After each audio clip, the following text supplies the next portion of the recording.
সকাল সকাল একদম ভাই বউর হাতে গরম গরম খিচুড়ি আর বেগুন ভাজা নিয়ে চলে আসলাম তোমাদের সামনে।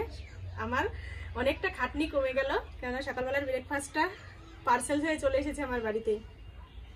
তো এটা দিয়ে ব্রেকফাস্ট করবো। আর সকালবেলা তো স্নান করে নিয়েছি, পুজো টুজো দিয়ে আসলাম, সব কাজকর্ম সেরে নিয়েছি। এখন আমার রান্নাবাড়ি, আমার ডিউটি শুরু করবো। তা চলো সকালবেলার ব্রেকফাস্টটা সেরে নিই, তারপরে আমার রান্নাবাড়ির দিকে যাব। দেখতে থাকো ভিডিওটা। রান্না করতে চলে এসেছি।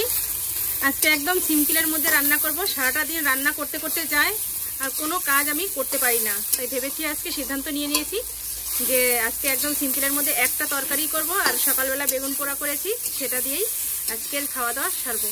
এদিকে ভাত নেমে গেছে, এই যে ভাত নেমে গেছে। আর মাছ এখনো দেখো কেটে উঠতে পারিনি।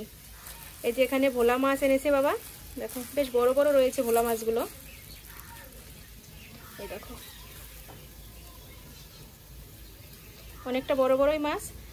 এগুলো তরকারিতে এখন জল দেব, জল দেওয়ার পরে তারপরে তো আর কোনো কাজ নেই, দাঁড়িয়ে থাকতে হবে। তারপরেই যাব হচ্ছে মাছটা কাটতে। একটা কাকিমার সাথে এতক্ষণ কথা বললাম, এর জন্য মানে মাছটা কেটে উঠতে পারিনি। মায়ের চিকিৎসা নিয়ে কথা বলছিল, মানে ওই কাকিমার বাড়ির কাকা অসুস্থ রয়েছে, ভেলুরে গিয়েছে, চিকিৎসা চলছে, সেসব নিয়েই কথা বলছিল, তার জন্য একটু লেট হয়ে গেল। এখানে আলু সিম বেগুন দিয়ে তরকারি করবো, আর উপর দিয়ে একটু ধনেপাতা ছিটিয়ে দেবো, ব্যাস নামিয়ে নেবো। ভোলা মাছ কিন্তু বেগুন আলু দিয়ে রান্না করলেও বেশ ভালো লাগে, তার সাথে সাথে সর্ষে পাতুরি করলেও ভালো লাগে, কিন্তু সবসময় তো আর অত হেভি খাবার খাওয়াটা ঠিক নয়। আর গতকালকের প্রচুর তরকারি রয়েছে, এত তরকারি মানে পেয়েছি এসেছে, সেখান থেকে সব তো খেয়ে শেষ করতে পারিনি। প্রচুর তরকারি রয়েছে, প্রায় 4 রকম তরকারি রয়েছে, বুঝতে পারছো? 4 রকম তরকারি এখনো ফ্রিজে রয়েছে। আর তার সাথে সাথে সকালে করেছি বেগুন পোড়া, আর এই যে তরকারি করছি, তাহলে 6 রকম হয়ে গেল। আর কত লাগে বলো একবেলা খাওয়ার জন্য? তো এই দিয়েই খাওয়া দাওয়া করবো। বেগুনটা এখনো পরিষ্কার করা হয়নি, দাঁড়াও তোমাদের দেখাই বেগুনটা। এই দেখো 5টা বেগুন পুড়িয়ে রেখেছি, এগুলো পরিষ্কার করব, পেঁয়াজ লঙ্কা দিয়ে মাখাবো, তারপরে খাবো। বেগুন পোড়া খেতে কিন্তু বেশ ভালো লাগে। গতকালকে তো বেগুন পোড়া করেছিলাম, আমরা অতটা ভাগে পাইনি, অল্প একটু রেখেছি, সেখান থেকে সবাই মিলে 4 জন মিলে অল্প একটু একটু করে নিয়েছি, বেশ মন ভরেনি আর কি খেয়ে। তা ভেবেছি আজকে আবার এই যে বেগুন পোড়া করে নিয়েছি, এটা মাখা করব আর এই তরকারি দিয়ে খাওয়া হবে। রান্নাবাড়ি কমপ্লিট করে নিলাম, আর বেগুন পোড়াটাও মাখিয়ে নিয়েছি। চলো তোমাদের একটু দেখিয়ে দিই।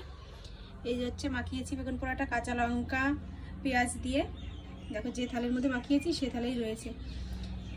এই হচ্ছে বেগুন পোড়াটা, আর এখানে রয়েছে আলু বেগুন সিম দিয়ে ভোলা মাছের তরকারি, উপর দিয়ে একটু ধনেপাতা ছিটিয়ে দিয়েছি। তো চলো এখন খাওয়া দাওয়া করবো। স্নান টান সব কিছু তো কমপ্লিট হয়ে গেছে, চলো খাওয়া দাওয়া করে তারপরে আসছি। ঘড়িতে বাজে এখন 5টা 15, আর আমি এখন ঘুম থেকে উঠেছি। আমার ছেলে এখনো ঘুমাচ্ছে, এই যে। আর চলো বাইরেটা তোমাদের দেখাই।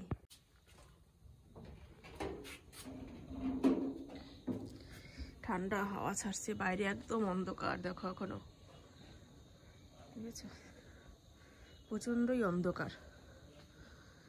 এই সাইডে ফুল বিক্রেতারা ফুল নিয়ে এসেছে, ফুল কিনছে। গাঁদা ফুলগুলো আমাদের এখানেই তো বিক্রি হয়। এই যে এই জায়গাটা ফুল বেচা কেনা হচ্ছে।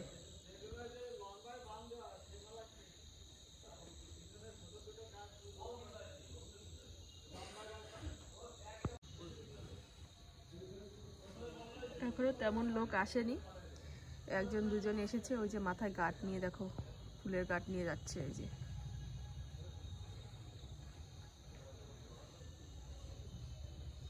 দেখেছো, চারিদিকটাই এখনো সেইভাবে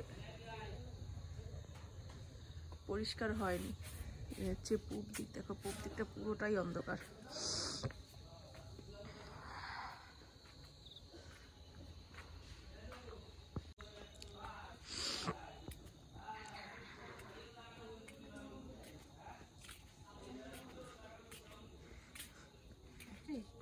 হ্যাঁ, আর এই যে আমার বৌদি টর্চ লাইট নিয়ে ফুল তুলতে এসেছে, দেখো এত ভোরবেলা, হাতে বালতি নিয়ে।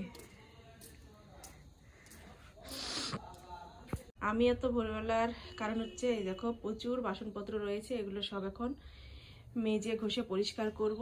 এই দেখো এই উপরে রয়েছে, আর এখন আমি রান্না চাপাবো। ঠিক আছে, কত বাসন রয়েছে। ঘুম থেকে জাস্ট মাত্র উঠলাম, 5টার সময় উঠেছি, 15 মিনিট হলো ঘুম থেকে উঠেছি। বাইরে দিয়ে একটু বাইরে দাঁড়িয়ে থেকে তারপরে আবার ঘরে এসে এই সোয়েটারটা গায়ে দিলাম। এত পরিমাণে শীত লাগছে যে এটা গায়ে না দিয়ে আর পারলাম না। এটা হচ্ছে আমার ছেলের সোয়েটার, কিন্তু ও আর গায়ে দেবে না। এত সুন্দর সোয়েটারটা গায়ে দেবে না, বাদ দিয়ে দেবে। তা বলো ভালো লাগে? তা মনে পড়লো যে শীত যেহেতু আমারই লাগছে, তা দেখি আমি গায়ে দিলে কেমন হয়। তা গায়ে দিয়েছি। এইটার না গায়ে দেওয়ার একটা কারণ হচ্ছে, তোমাদের দেখাই, এই দেখো, এই যে পেটের সামনে মানে সামনে দিয়ে যে একটা ভেজা ভেজা ভাব দেখা যাচ্ছে, এই কারণটাই আমার ছেলে গায়ে দেবে না। আমার ভাইজি তেল ফেলে দিয়েছিল, আর সেই তেল এই সোয়েটারের মধ্যে লেগেছিল, মানে সোয়েটারটা টেনে নিয়েছে তেলটা। এই কারণে আমার ছেলে এটাকে বাতিলের খাতায় ফেলে দিয়েছে। কিন্তু আমি তো আর মা হয়ে ফেলতে পারি না, বলো। একটা জিনিস শুধু শুধু ঘরে ফেলে রাখবো, খারাপ লাগে। ওকে একটা কিনে দিতে হবে, এটা ঠিক, কিন্তু এটা এখন বাড়িতে আমি গায়ে দেবো। আমি গায়ে দিলে তার কোনো অসুবিধা নেই। আর প্রচণ্ড বেশ ওম আছে, শীতটা অনেকটা মানে কি কমে গেছে গায়ে দিয়ে।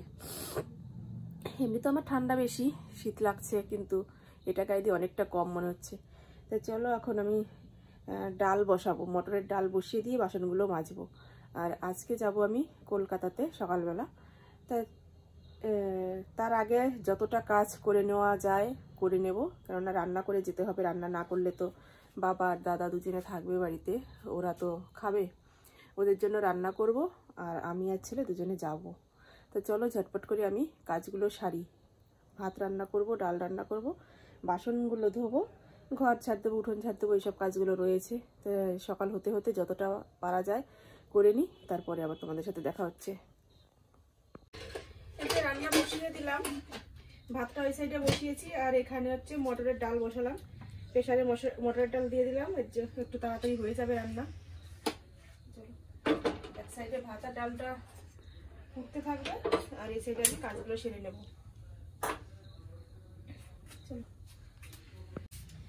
ভাত বসাতে বসাতে অনেকগুলো কাজ সেরে নিলাম, আর এখন এই যে ঘর ঝাড় দিয়ে নিচ্ছি। বাসনপত্র সব কলপারে নিয়ে গেছি, ওগুলো মেজে নিয়ে আসবো। আর দেখো এইটুকু টাইমের মধ্যেই কত পরিবর্তন। একটু আগে দেখলে তোমরা কি অন্ধকার, আর এখন দেখো সকাল হয়ে গেছে, একদম পরিষ্কার বাইরে। আর সব পাখিরা যার যার খাবারের সন্ধানে উড়ে উড়ে যাচ্ছে, বেশ ভালো লাগছে। ভোরের অভিজ্ঞতাটা না খুব সুন্দর। মানে সবসময় তো আর আমাদের দেখাও হয় না, ওঠাও হয় না, এত সকালে উঠি না, বেশ ভালো লাগে সকালবেলাটা। আস্তে আস্তে কি করে অন্ধকার কাটিয়ে মানে আলোর দিকে আমরা এগিয়ে আসি, সেটাই দেখা যায়। আমার সাথে সাথে তোমরাও দেখো যে এত ঘোর অন্ধকার ছিল একটু আগে, আর এখন কি সুন্দর পরিষ্কার হয়ে গেছে। কথায় বলে না যে অন্ধকার সারা জীবন থাকে না, অন্ধকার কাটিয়ে ঠিক ভোরের আলো দেখাই যায়। সেটাই দেখলাম আজকে, খুব ভালো লাগলো। আর এদিকে কাজ করতে করতে আমারও গরম লেগে গেছে, এর জন্য সব সোয়েটার টোয়েটার খুলে নিয়েছি। এখন একটুও গরম লাগছে না। দেখা যাক, বাসনগুলো মেজে এসে আমি স্নানও করে নিতে পারি। তো চলো দেখতে থাকো, সাথে থাকো আমার।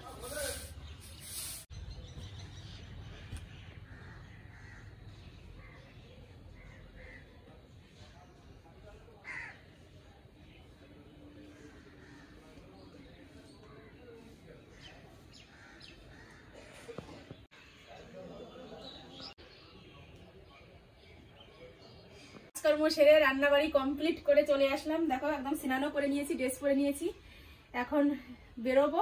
তার আগে একটু তো খাওয়া দাওয়া করতে হবে। এই যে ভাত রান্না করে নিয়েছি, ভাতটা বেড়েছি, এই ভাতটা দাদার ঘরে দিয়ে আসবো, কেননা ও দুবার খাবে, বাবা খাবে দুবার, এর জন্য এই ভাতটা ধরে দিয়ে আসবো। আর এখানে এই যে দেখো মটরের ডাল করেছি, এত সুন্দর সেন্ট বেরিয়েছে মটরের ডালের, আর একদম গলে দেখো কি সুন্দর হয়ে গেছে, কালারটা খুব সুন্দর হয়েছে না, ভীষণ ভালো লাগছে। তো এখন গরম গরম ভাত আর ডাল দিয়ে ভাত খাবো। আর সাথে করে নিয়েছি এই যে পাঁপড় ভাজা। আর কি লাগে বলো, সকালবেলা ডাল আর পাঁপড় ভাজা দিয়ে হয়ে যাবে খাওয়া দাওয়া। তো চলো আমি তাতে খেয়ে ঠেয়ে রেডি হয়ে নিই, রেডি হয়ে তারপরে আবার তোমাদের সামনে আসছি। সেটাই যে রেডি হয়ে নিয়েছি, এখন বেরিয়ে যাব। তো চলো নতুন করে আবার ভিডিও শুরু করবো এখনই। মানে এই ভিডিওটা তো গতকালকে শুরু করেছি, আর আজকে শেষ করছি, আবার নতুন করে এখন শুরু করবো। আর এখন বাজে সময় 8টা বাজতে 5 মিনিট বাকি আছে। দেখো বলেছি যে 8টার সময় বেরোবো, একদম টাইম মতোই বেরিয়ে যাচ্ছি। তো চলো আজকের মতো ভিডিওটা এই পর্যন্তই। তোমরা ভালো থেকো, সুস্থ থেকো, আর আমার চ্যানেলটি সাবস্ক্রাইব করে দিয়ে আমার পাশে থেকো। চলো টাটা, বাই বাই। আবার নতুন ভিডিও তোমরা কলকাতার ভিডিও দেখতে পাবে। টাটা।